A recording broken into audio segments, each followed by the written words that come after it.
Attorney Harry Roque. Yes, kasama natin ngayon ang nag-iisa. Kamusta po kayo dyan?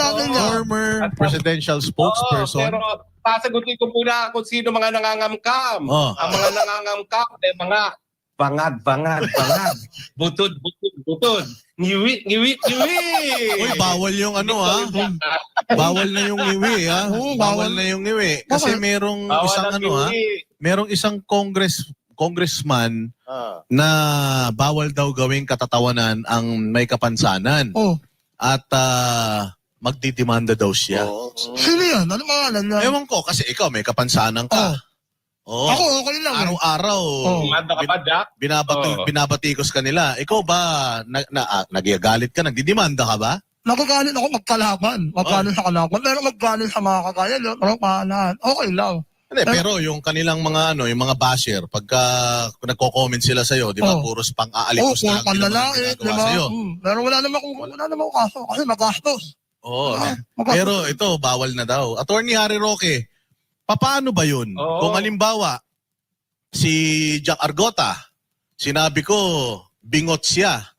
Totoo naman. Totoo naman ang bingot siya. Pwede niya ba ako i-demanda na, na dahil sa sinabi kong bingot siya? Ano to, congresswoman? Congressman. Ay, come on, ang importante, yan ay nagpapakita ng tunay na kulay ng mga hipokritong mga politiko.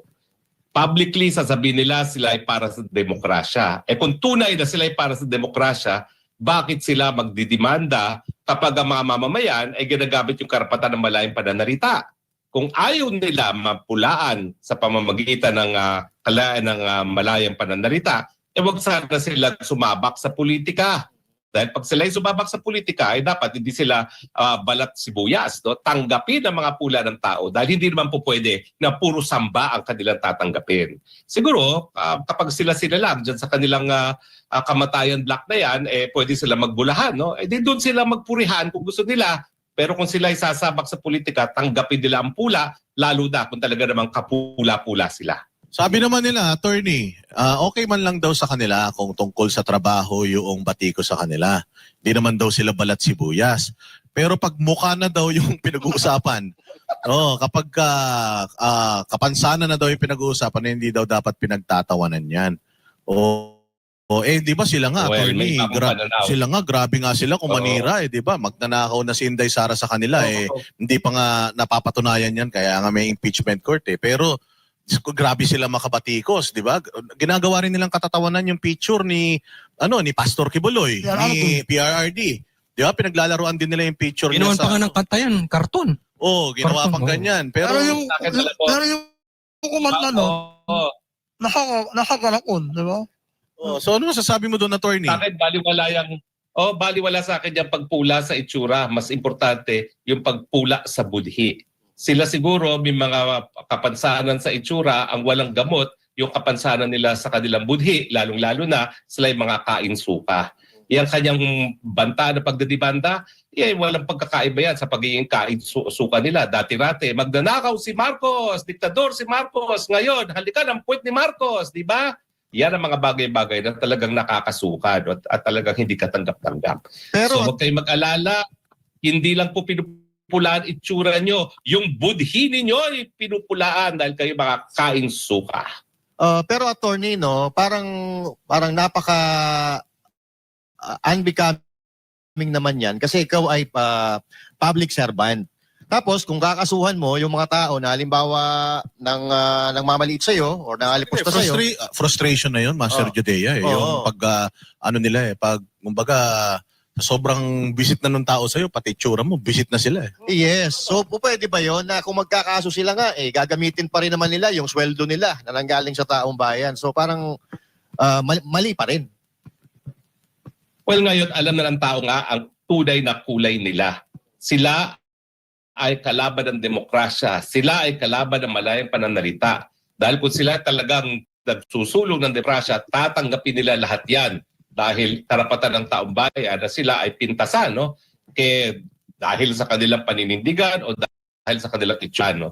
Lahat yan dapat tanggap nila dahil sinasabi nila na pinaglalaban nila ang demokrasya. Pero hindi, nahawa na sila doon sa kanilang amo na magnanakaw at kalaban nila ang demokrasya na mga bangag. Sa tingin mo, attorney, no? Kasi dati alam naman natin na yung kamatayan black na sinasabi mo ay talaga tumutulig siya sa gobyerno. So, yun parang naririnig ko sa iyo, kung pagbabasya natin ang sinasabi mo, parang magkakakampi na sila. Parang gano'n lumalabas. Gano'n ho ba?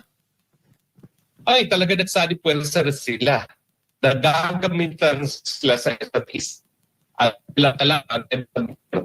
yung mga nais magkaroon ng tunay na demokrasya sa ating bayan. Alam naman natin na gaya ng mga bangag, sila rin, ginagawang negosyo rin ng gobyerno, no? Alam naman natin ang estilo ng CPP-NPA, no? Na talagang gagamitin nilang pananakot at saka yung mga taxation na ginagawa nila sa mga walang kamuwang-muwang ng mga kababayan para sila magkapera, no? So wala talaga silang pagkakaiba at dapat magsama-sama sila. At sana huwag makalimutan ng taong bayan na sa panahon ng kadiliman, nagsama-sama yung mga puwersa na yan para labanan ang puwersa ng demokrasya. At ngayon, nananakot pa na ikulong ang taong bayan dahil sila ay nagsasalita ng malaya. Attorney, nung panahon na presidente si Pangulong Duterte, may mga ganyang balat sibuyas din bang mga politiko? Wala. Kung naalala nyo, may mga sumisipsip dati kay Pangulong Duterte na dapat daw i-impeach si Robredo dahil nagsasalita laban kay Presidente. No? Ang ginawa ni Presidente, tinanggal siya sa gabinete dahil hindi naman po pwede na pupulaan mo yung Presidente. At the same time, ikaw ay isang miyembro ng gabinete na isang alter ego. Pero sinabihan niya yung mga sipsip, hoy, itigil niyo yan, wag niyong impeach yan. Bakit niyo impeach yan? Meron niyang kalayaan ng malayang pananalita. No? So siya pa ang pumigil mismo sa kanyang mga kaalyado na wag i-impeach dahil sa pananalita itong si Leni Robredo. Pero dito sa administrasyon ng mga bangag, nakikita natin talaga no, nakapagbanta sa kanilang pagdanais sa manatili sa pwesto na panghabang buhay, gagawin ang lahat para matanggal at masira. At yan ngayon ang pinagdadaanan ni VP Sara. Attorney, di ba nung kampanya talagang parang busy-busyhan ka rin nun. Kumbaga, nakikita mo yung mga diskarte ng mga politiko noong 2016 na tumatakbo at alam natin na itong si Leni Robredo ay talagang matindi yung banat niya kay Bongbong Marcos Jr. No? At natatandaan ko nga na si Marcos Jr. ay sinungaling at hindi maasahan sa oras ng kagipitan. Ano masasabi nyo doon sa pananahimik niya at pagpuri niya kay Marcos Jr. ngayon? 100 million! At yung pagbigay ng 500 million. Ano masasabi mo doon? Well, alam mo, tingin ko, lalo niyang sinira yung kanyang pagkatao sa mata ng sambayan ng Pilipino. Kasi talaga hindi natin makakalimutan yung maanghang na mga salita na binitawan niya laban kay Marcos. Sinungaling, magnanakaw, anak ng diktador. Tapos ngayon, ay maraming hindi nakikitang mabuti ginagawa ang presidente. O ang napatunayan lang niya, siya ay nabibili dahil binigyan lang siya ng bilyones para sa kanyang probinsya. Iba na ngayon ang kanyang kanta. So tingin ko, hindi ba kakalimutan ng tambayan yan? Kung siya ay nagnanais pa na tumakbo muli, mas kakaunti pang botong makukuha niya ngayon dahil alam ng tao, wala siyang paninindigan. Pero attorney, from afar, kasi kami dito, parang wala talaga kami maramdaman eh. Baka hindi lang namin nakikita kasi nandito kami sa loob ng Pilipinas. From afar, baka may nakikita ka na nagagawa ni Bongbong Marcos Jr. para sa Pilipinas na talagang pakikinabangan ng sambayan ng Pilipino. Meron po ba?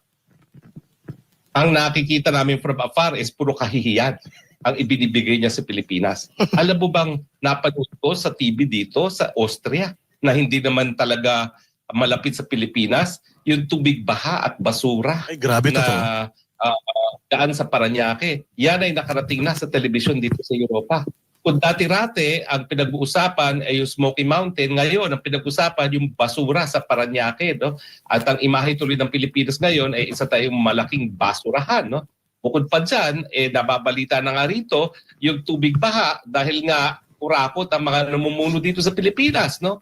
Yan ang palagi nakikita natin ngayon sa balita. Bukod pa doon sa mga lindol at saka mga iba pang kalamidad na wala ring nagagawang remedyo o pag-ibsa ng kahirapan ng gobyerno. Yan ang nakikita dito sa labas. Puro kahihiyan ang ginagawa ni Marcos. Totoo ba yun, attorney, na yung mga yung mga taga dyan sa Europe, yung hindi Pilipino kasi understood na yun. Pag Pilipino ka, OFW ka, talagang Duterte talaga yan. Pero totoo, attorney, na yung mga Austrian, mga Europeans, alam na nila yung mga nangyayari dito sa Pilipinas? Alam nila na ang Marcos ay dugong diktador, dugong magnanakaw. Ang palagi nga sinasabi nila, bakit nyo kasi linuklok muli ang isa pang Marcos, no? Alam nila na addict din yang si Marcos, no? Dahil ang una naman naglahat-hala na siya ay addict ay yung European magazine na Rolling Stone magazine, no? Na nagbalita na nung siya isang estudyante sa Inglaterra, kilong-kilong cocaine ang binibili niya para sa kanyang mga kabarkada dyan sa Oxford, no? So mas nauna pa nilang nalaman ang katotohanan na bangag ang presidente natin dahil yan ay nalathala sa Rolling Stone magazine na isa sa highest selling magazine dito sa Europe, no? So malungkot talaga ang imahe ngayon ng Pilipinas. Kung sa panahon ni Tatay Digong, taas noo tayo, ngayon talaga parang puro kahihiyan at binibigay nitong si Marcos sa ating bayan. Attorney, si Coach Oli po. Total nabanggit na rin po itong si Marcos o yung lahing Marcos. Meron po akong dalawang tanong sa inyo. Una, anong masasabi nyo dun sa isang Marcos? Si Amy Marcos. Pangalawang tanong, nakikita nyo po ba si Bongbong Marcos? Kasi hinahanap namin baka napadpad dyan. Asan na kaya yun? Well, alam mo, si IB, kahit papaano, pinasasalamatan ko dahil kinumpirma niya na bangag ang kanyang kapatid, no? Alam niyo ako, dinimanda ako niyang Melvin Matibag na yan sa Korte Suprema para sa disbarment dahil doon sa pulporonic video. Hindi ko ngayon alam kung anong pananagutan meron ako. Gayong sariling kapatid niya ang umamin na addict talaga yung kapatid niya. Pero pinaalalahanan ko rin, no? Ang lahat na ang interes ng Marcos ay ang perang ninakaw nila doon sa 20 taon na sila ay nanungkulan. Nang away magkapatid ay dahil nga ang naging administrator ng estate ng diktador na si Marcos ay si Bangag at hindi ang kanyang manang, no? So wag nating isipin na palibasa parang kakampi na natin ang kanyang kapatid na walang interes ang mga Marcos. Kahit sinong Marcos ang interes nila, yung pera na ninakaw na nais pa rin nilang hawakan, no? Dahil marami pa rin hindi tayo nababawi, no? At pangalawa, nasaan si Bangag? Sana tuluyang mawala na siya. Wag na siya magpakita ulit. Please lang. Speaking